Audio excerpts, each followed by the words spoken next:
Hi friends, అందరికీ నమస్తే. ఓం నమ శివాయ, హర మహాదేవ, శంభో శంకర.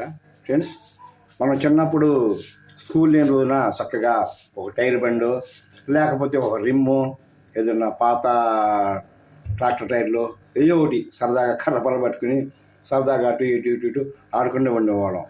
మనకి ఆ స్కూళ్ళు కానీ లేకపోతే సైకిల్ వేసుకెళ్ళి ఆ స్కూల్లో మనం చదువుకునే స్కూల్లో ఏడు పెంకులాట, పేక ముక్కల ఆట, ఈ సిగరెట్లు ఉన్నాయి కదా అప్పుడు, చార్మినారు, గోల్డ్ ఫ్లాక్, బర్కిలీ, ఇట్లా ఆడుకునేవాడు మనం.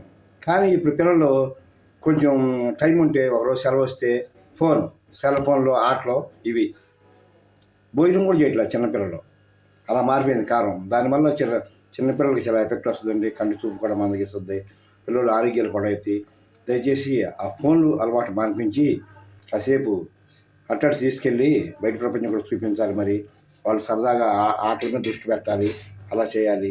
మనకున్న సరదాలు పాపం వీళ్ళకి లేవు. అందుకే ఎక్కువగా హాస్పిటల్ తిరగాల్సి వస్తుంది. ప్రతి ఒక్క తల్లిదండ్రులు కూడా దీన్ని గుర్తుంచుకొని వాళ్ళకి వ్యాయామం నేర్పాలండి. వాకింగు, ఆటల పాటలు నేర్పితే రేపు పొద్దున్న మన నెక్స్ట్ జనరేషన్ బాగుంటుంది. అలాగే అందరూ బాగుండాలని కోరుకుంటున్నాను. మీ అందరికీ కూడా శ్రీరామ్ రక్ష. జై శ్రీరామ్, జై శ్రీరామ్, జై హనుమాన్, జై హనుమాన్.